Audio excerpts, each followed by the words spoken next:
సకల దేవతా స్వరూపుడు శ్రీ షిరిడి సాయినాథ్ మహారాజ్ గారి పాదార విందాలకు శిరస్సు వంచి నమస్కరించుకుంటూ, సాక్షాత్తు బాబాయే స్వయంగా తన కుమారుని ఉపనయనం సమారంభానికి విచ్చేసినట్లుగా భావించి కాకాసాహెబ్ మాధవరావుకి అపూర్వమైనటువంటి స్వాగత సత్కారాలని, అద్భుతమైన ఆతిథ్యాన్ని ఏర్పాటు చేస్తారు. అలాగే ఒకసారి కాకాసాహెబ్ బాబా పట్ల అద్విగ్నతను లోనై ఆ ఉద్వేగంతోనే బాబా వద్దకు వస్తారు. కనుల నుండి ఉద్వేగపూరిత అశ్రువులు దారికట్టిన వైనంలో బాబా పాదాలపై శిరస్సు ఉంచి నమస్కరించుకొని బాబా పాదాలకు అలాగే గట్టిగా పట్టుకుంటారు. అప్పుడు బాబా ఎంతో అన్యాయంగా కాక ఏం కావాలి అని చెప్పి అడుగుతారు.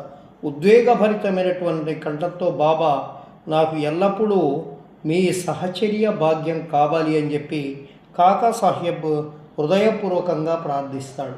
అప్పుడు బాబా మాధవరావు వైపు చేయి చూపిస్తూ, ఈ శ్యామాను నీ వద్ద ఉంచుకున్నావంటే నేను నీతో ఉన్నట్లే అని చెప్పి చెప్పడం జరుగుతుంది. అంతే, ఆ క్షణం నుంచి కాకాసాహెబ్ మాధవరావును క్షణమైనా వదిలేవారు కాదు. తాను ఎక్కడికి వెళ్ళినా బాబాను స్వయంగా తనతో తీసుకువెళ్తున్నట్లుగా భావించి మాధవరావుని వెంట తీసుకువెళ్ళేవాడు. అంతెందుకు, మాధవరావు తన వాడాలో, దీక్షిత్ వాడాల్లో ఉంటే సాక్షాత్తు బాబాయే స్వయంగా తన వాడాలో నివాసం ఉన్నట్లుగా భావించి కూతబెట్టిన దూరంలో మాధవరావు ఇల్లు ఉన్నప్పటికీ తన నివాసాన్ని కాకాసాహెబ్ దీక్షిత్ వాడాలో ఏర్పాటు చేశారు. అందువలన మాధవరావు తన ఇంటిని బాడుగకు ఇవ్వడంతో తనకు నెల నెల కొంత ఆదాయం వచ్చి కుటుంబ పోషణకి కొంచెం వెసులుబాటు కలిగింది.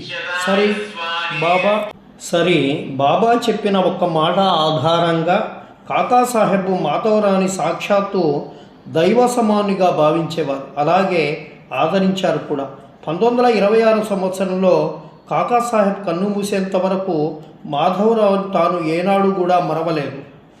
భక్త రక్షణార్థం పరంపరుడైనటువంటి శ్రీ సాయి షిరిడీ నుండే తన అనుగ్రహంతో, అదృశ్య హస్తంతో సుదూర ప్రాంతాల్లోని భక్తులు సంకటాలను హరించి లీలను సాయి సచ్చరిత్రలో కోకొల్లను ఎక్కడో మసీదులో కూర్చొని, ఎక్కడో వేరే గ్రామంలో కొలిమిలో పడినటువంటి పిల్లవాడిని ధునిలో చేయి పెట్టి రక్షించిన లీల సాయి భక్తులకు విత్తమే. అలాగే కెప్టెన్ హార్టే అయినటువంటి భక్తుడు నౌక ప్రమాదం నుండి రక్షించిన లీల సాయి భక్తుల స్మృతుల్లో ఎప్పటికీ మెదులుతూనే ఉంటుంది.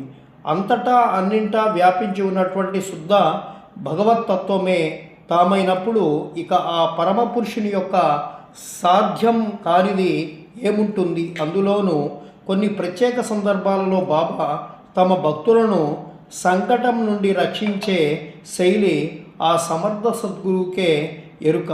అలాంటి కొన్ని సందర్భాలలో బాబా తమ భక్తులను రక్షించే వైనంలో ఎన్నుకున్న మాధ్యమం మాధవరావుని బాబా కొన్ని సందర్భాలలో సాక్షాత్తు తమ ప్రతిరూపంగా వ్యవహరించాలని మనకు తేటతెల్యం తెలియజేస్తుంది. మనకు ఉపలబ్ధంగా ఉన్నటువంటి కొన్ని లీలను గురించి తెలుసుకునేటువంటి ప్రయత్నం చేద్దాం. సాయి భక్తుడైనటువంటి సర్దార్ కాకాసాహెబ్ మిరీకర్ గారి కుమారుడు శ్రీ బాలాసాహెబ్ మిరీకర్ కోపర్గాము మామల్తాదారుగా పనిచేసేవారు.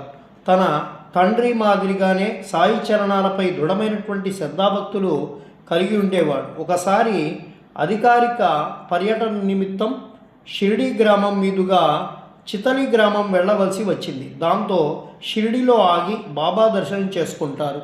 బాబా కుశల ప్రశ్నలు వేస్తారు. తర్వాత తాను అధికారిక పనిపై చితలి గ్రామం వెళ్తున్నానని, కనుక బయలుదేరుతానని చెప్పి అనుమతిని ప్రసాదించమని అడుగుతాడు.